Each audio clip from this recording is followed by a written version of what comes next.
Krista Gail Pike lahir pada tanggal 10 Maret tahun 1976 di West Virginia.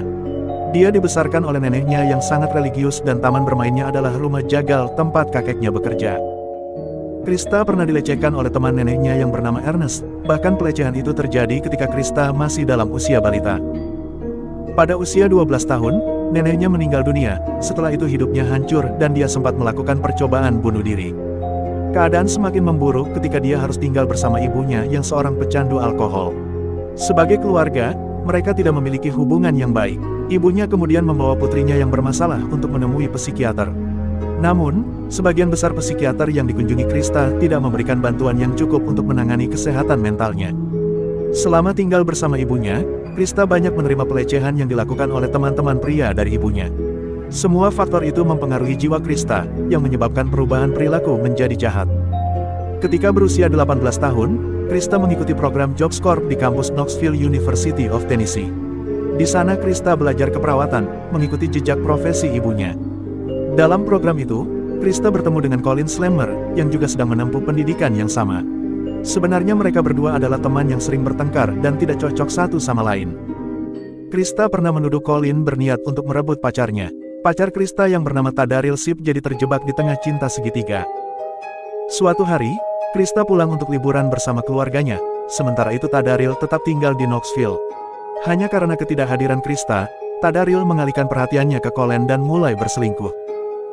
Tadaril dan Colin menjalin hubungan selama liburan itu. Krista yang dibakar cemburu mengetahui hal tersebut, mengaku kepada temannya, Kim Iloilo, bahwa dia berencana membunuh Colin. Dia berencana menjebak Colin ke hutan untuk menghisap ganja bersama-sama. Krista yang juga tertarik pada perkataan Tadaril bahwa mereka harus melakukan penumbalan manusia agar hubungan mereka tetap awet. Tadaril yang mempercayai okultisme membuat Krista semakin bersemangat untuk memilih Colin sebagai tumbalnya. Pada tanggal 12 Januari sekitar pukul 8 malam, keempat siswa keluar dari asrama mereka.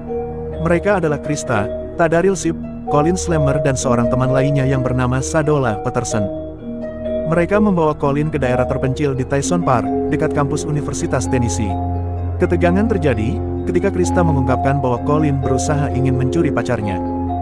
Ketika Colin terlibat dalam ketegangan itu, dia segera menyadari bahwa mereka tidak berada di hutan untuk hanya sekedar menghisap ganja seperti yang dia harapkan.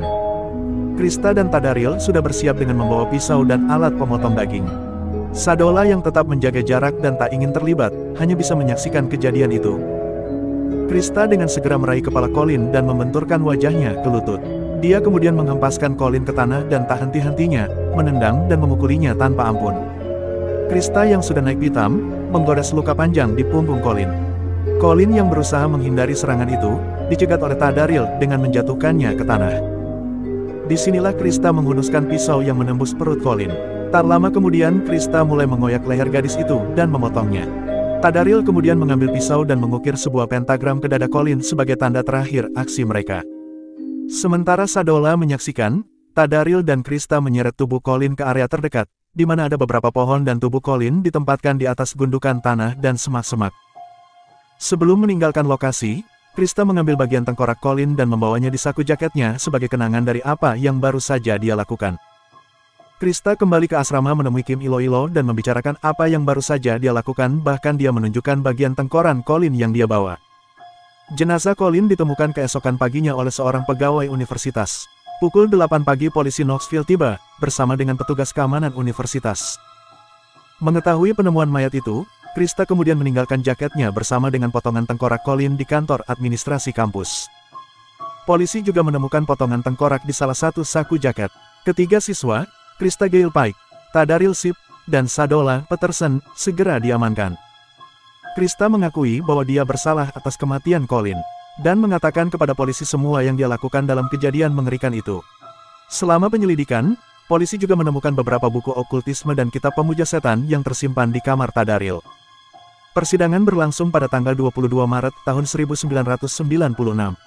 Krista dituntut oleh jaksa wilayah Knoxville. Selama persidangan, Krista terus-menerus menangis di depan ruang sidang.